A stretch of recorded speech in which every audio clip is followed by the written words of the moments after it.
How's it going? Hope you're having a hell of a morning. Got a real quick one here for you today from a viewer called The Tired Horizon. He's asking this question. You show a lot of love to big amps. How about tiny amps? Orange 3-watt Crush, Marshall 2-watt, MS2, etc. And similar got used by Sylvia Massey to blend in tones with proper amps and help make the sounds of bands like Tool. Do a video where you run some DI signals through so younger folk can learn this interesting technique. Hey dude, that's a really great idea. Now, I don't have the 2-watt Crush, but I do have the Micro Dark here on hand. I borrowed this from a buddy of mine, so yes, this does qualify as quote-unquote a Fearless Gear review. Now, this isn't a 2-watt amp. This is a 20-watt amp with a tube preamp and whatnot. But I think it kind of fits the bill as well, you know, not quite a proper big amp, as it were. It's a tube front end, solid state power section. And, you know, it's definitely got a bit of that solid state grind to it, that's for sure. You know, I'm running a cock blocker into it just to keep the noise under control from bleeding into my voiceover mic. But yeah, it's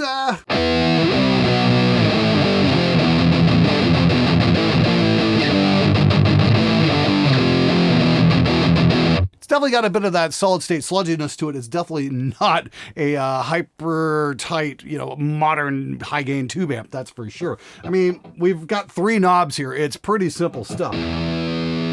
Volume, think we got that figured out. Shape and gain, and I mean, like,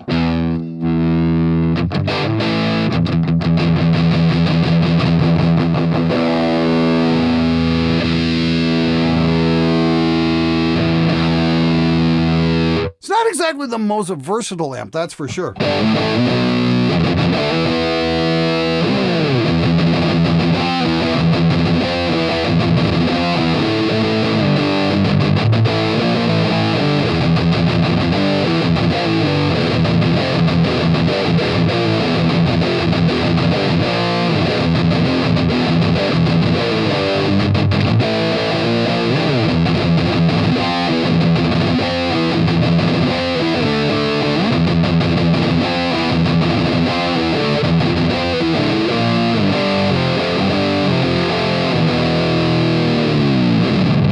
Yeah, it's a little bit sludgy. It's kind of suited almost for that stoner rock kind of thing.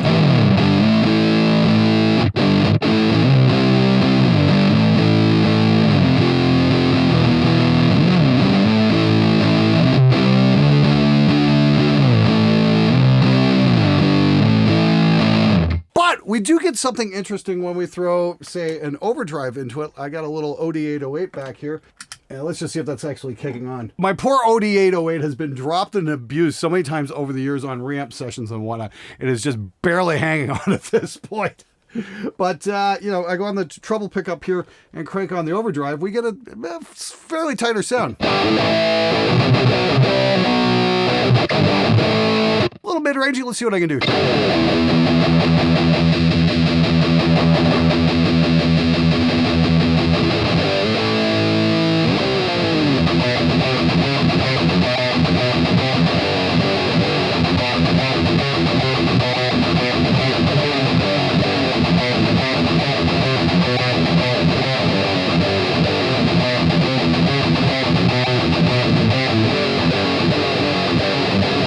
Yeah, it definitely tightens things up a little bit, but it's kind of still got a bit of a buzziness to it and whatnot.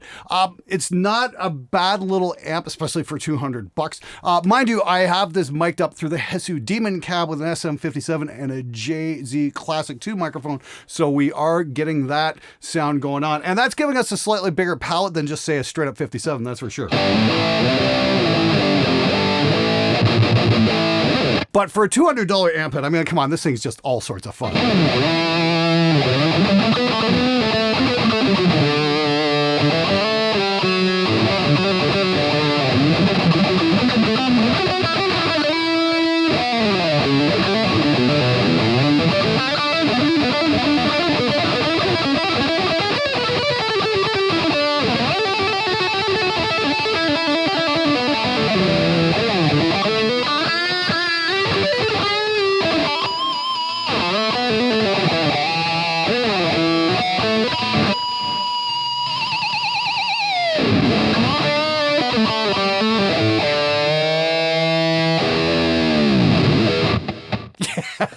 little delay on that. That is not bad at all, especially for lead tone. Now, back to answer the original question, how about using it as a blender? I think that's a great idea. I've really gotten into the whole idea of, running a couple tracks through, say, like a really nice amp, like a Rev or something like that, using the Rev distortion, then using maybe a Grindstein for like 2 more rhythm tracks and gets a really cool blend. I know Frederick Nordstrom used that kind of technique quite famously on the Clayman record, where he ran, either a Laney AOR or a 5150 in combination with a valve state, and then we got that grinding sound as well. Now, the Orange does something a little bit different. Let me go to the desktop here. I'm going to pull up a mix I'm working on and show you exactly what's going on, where we blend the Orange with a Soldano on 2 channels, and just show you how those two fit together. It's pretty neat. Check this out. All right, so I'm back over at the desk here, and I just thought I'd run you guys through it. What we've got are 4 rhythm tracks with 2 mics on each track for a total of 8 faders, and I've got these in 2 groups. We've got a Soldano amp, and we've got the Orange.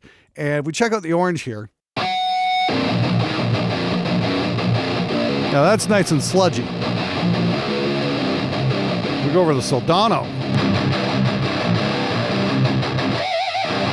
That's got that nice hot kind of tone going on that I really dig. That's just got that wonderful, it's got a nicer bottom end, whereas the Orange is a little bit more, say, one-dimensional, and it's a little bit sludgier, and it's a little more mid-focus as well. It's a little bit more cardboardy. I guess that's the word I'm looking for. Cardboardy, is that it? Yeah, okay.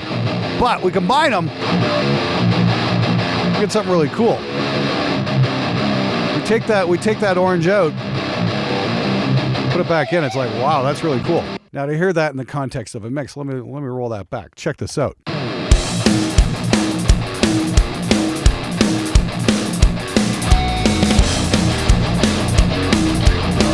Make sure my level's good here.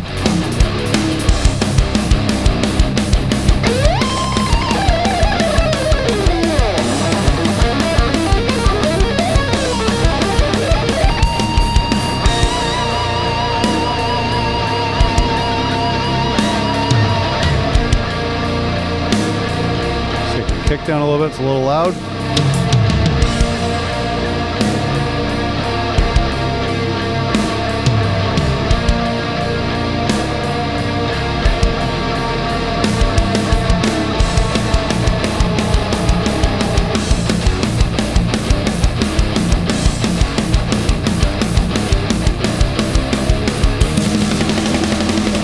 And that's it. That's really all there is to it. Just run a couple tracks through a Soldano, run a couple tracks through an Orange Micro Dark, and if you take away the Orange in the mix here,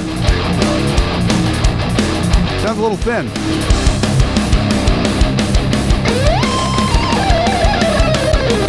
And that's basically it. I mean, we're combining the 2 mics, and we are getting a very different kind of sound here. Like, we take a listen to the Orange 57 here. Let me turn off the blocker for a sec. We're combining that with the JZ. That JZ is pretty snarly. And again, it's just about combining 2 things and creating more than we originally had. So if we listen to that as a total, but we take that 57 out,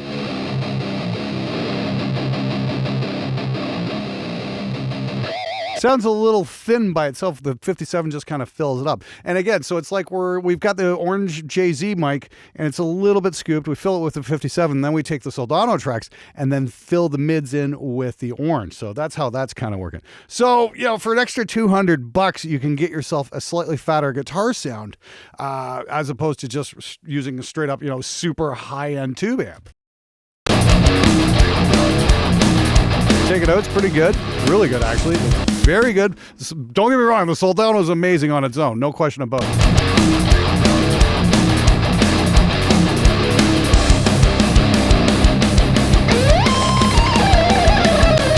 It's like, let me take the damn leads out there for a second. It's like, oh yeah, all the leads are done on the Orange Micro Dark as well. I just completely ran them through that. And that's fine for leads. Yeah, we taking this out again. A little thin.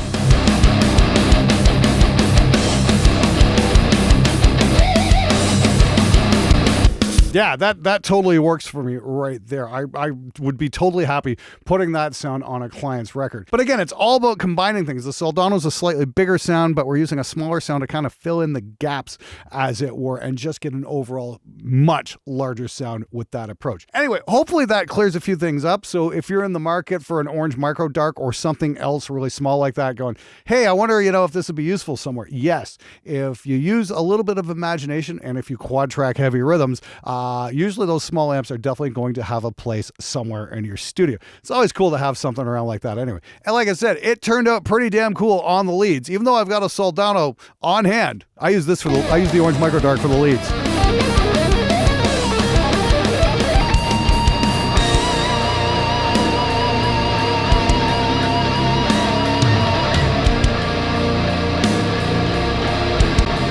All right, so we've got our fader set, we've got our level set, we've got our amps blended. Everything's ready to go. Let's check out the full mix. Here we go.